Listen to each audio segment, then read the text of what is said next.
আসসালামু আলাইকুম। আজকে চলে আসি দুবাই সিটির মোহাইসনা এলাকার সোনাপুর এরিয়াতে। আপনাকে যদি কেউ বলে মেরিনাতে কারা থাকে, রাজশান, সেম ওয়েতে যদি আপনাকে বলে ইন্ডিয়ানরা কোথায় থাকে, বার দুবাই, আর কেরালার লোকজন কোথায় থাকে, তাহলে এটা হচ্ছে কারামা। আর ঠিক তেমনিভাবে যদি আপনাকে বলে ইজিপশিয়ান কোথায় থাকে, কেয়াদা এরিয়াতে, তেমনিভাবে আপনার বাংলাদেশিরা কোথায় থাকে, আর সেটা হচ্ছে এই সোনাপুর 2, যেখানে প্রচুর লেবার ক্যাম্প আছে, হান্ড্রেডসের উপর লেবার ক্যাম্প। আর এখানে যেখানে আসছি আমরা, এটা হচ্ছে একটা labour camp market, government authorise একটা লিগ্যাল লেবার ক্যাম্প মার্কেট। অনেক শত শত বাঙালিরা এখানে ছোট ছোট দোকান নিয়ে, স্টল নিয়ে ব্যবসা করছে এবং খুব জমজমাট।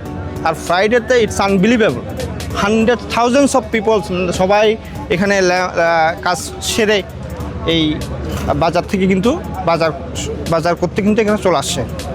আর প্রায় 2 লক্ষের উপরে রেসিডেন্সি এখানে কিন্তু বসবাস করে। খুবই একটা জমজমাট একটা প্লেস। তার মধ্যে 50 থেকে 60% এই বাংলাদেশি, এবং তাদের ম্যাক্সিমামে কিন্তু ব্লু কালার জবে আছেন, অর্থাৎ কনস্ট্রাকশন সাইডে কাজ করছেন এবং জেনুইনলি বাংলাদেশের জন্য রেমিটেন্স আয় করছেন, আর বাংলাদেশের রেমিটেন্স একটা বড় ধরনের কন্ট্রিবিউশন রাখছেন। সো আমি আপনাদেরকে পুরা লেবার মার্কেটটা একটু ঘুরে দেখাবো।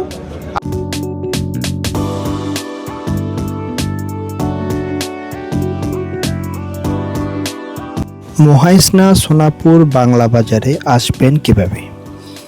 দুবাই মেট্রো গ্রিন লাইনের সর্বশেষ স্টেশন ইতিসালাত থেকে আপনি সোনাপুরগামী F07 বাসে উঠে গালাদারি লেবার ক্যাম্পে নেমে 5 মিনিট হাঁটলেই পেয়ে যাবেন সোনাপুর লেবার ক্যাম্প বাংলা বাজার।